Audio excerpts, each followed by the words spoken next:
adalah kisah seorang nelayan dengan seorang pelayan pimpinan wilayah pada saat itu di wilayah Irak. Orang ini teman-teman sekalian, dia seorang pelayan, dia seorang pembantu tapi di seorang pejabat. Kemudian dia lewat di pinggir pantai, dia temukan ada seorang nelayan sedang mengambil ikan, menangkap ikan yang bagus, besar. Karena dia seorang pelayan tapi di tokoh masyarakat, dia anggap dirinya punya kedudukan. Dia lihat ikan tersebut lalu dia minta secara paksa, bukan dibeli. Dia bilang, berikan ikan itu kepada saya. Kata si nelayan, saya nggak bisa berikan ikan ini, saya ingin jual karena saya butuh untuk memberikan makan keluarga saya pada hari ini. Tapi dia rupanya memukul si nelayan dengan cara keras, kemudian mengambil ikan itu secara paksa. Dibawalah ikan tersebut, dia menceritakan dirinya dalam kisah ini. Pada saat dia bilang saya membawa ikan tersebut, ikan ini tadinya terlihat sudah tergeletak seakan-akan mati. Waktu saya memegangnya, saya mengira ikan itu mati. Ternyata ikan itu waktu saya memegang di dekat mulutnya menggigit jari saya. Dan pada saat menggigit jari saya merasakan sakit yang luar biasa. Dan mulut ikan itu tidak bisa terlepas sampai saya memotong bagian mulutnya. Baru bisa terlepas giginya. Padahal ikan ini seakan-akan sudah mati. Kemudian saya pun membawanya ke rumah dan saya tetap menikmati dagingnya yang haram tadi. Pada malam hari saya nggak bisa tidur. Dia mengatakan kemudian keesokan paginya saya mencari seorang tabib. Lalu tabib ini menemukan ternyata ada bakteri yang sedang menimpa atau mengena tangan saya yang dikenal dengan gargarin atau penyakit yang tidak bisa kecuali harus dipotong. Maka diperintahkan oleh tabib untuk memotong jarinya. Kalau tidak, maka akan menyebar penyakit itu ke seluruh tubuhnya. Maka dia pun memotong jarinya satu.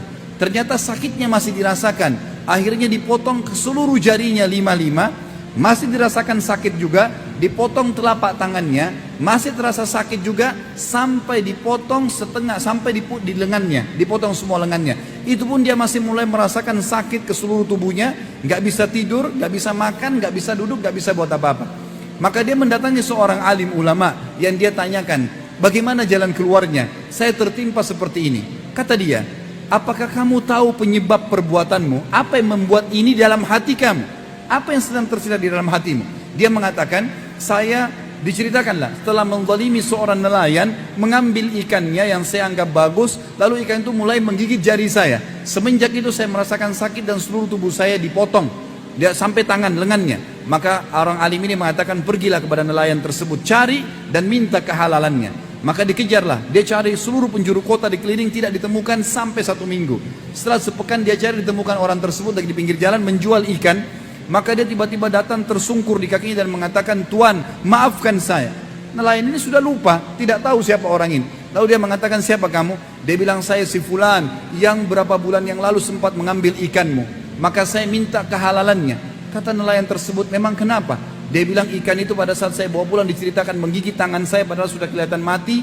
Dan akhirnya tubuh saya dipotong, sampai sekarang lengan saya dipotong. Dan sisa tubuh saya terasa sakit semuanya. Halalkanlah. Maka nelayan tersebut menangis karena hatinya lunak, mengatakan, saya sudah memaafkanmu. Kata orang ini, begitu dia mengucapkan saya memaafkanmu, tiba-tiba seluruh sakitnya hilang. Bahkan kata orang-orang yang ada di sekitarnya, andai saja pertama kau digigit ikan nelayan tersebut, kau kembali kepadanya dan mengembalikan ikan tersebut, maka anggota tubuhmu tidak akan dipotong. Akhirnya dia pun bertanya kepada nelayan ini, mengatakan sebagai penutup kisah kita, apakah kau sempat mendoakan sesuatu keburukan untukku pada saat saya mengambil ikanmu? Dia mengatakan, iya. Saya mengatakan, wahai zat yang telah menjadikan rezekiku hari ini ikan itu, dia telah mengambil secara zalim, maka hukumlah dengan caramu. Maka Allah subhanahu wa ta'ala pun menghukum dengan cara ini. Saudaraku seiman, kita manusia lemah, tidak punya apa-apa. Jangan pernah menikmati dan mengambil hak orang lain. Cukupkanlah dengan rezeki yang telah Allah berikan kepada kita. Jadilah orang-orang yang patuh kepada Sang Pencipta, karena Allah selalu mengawasi kita.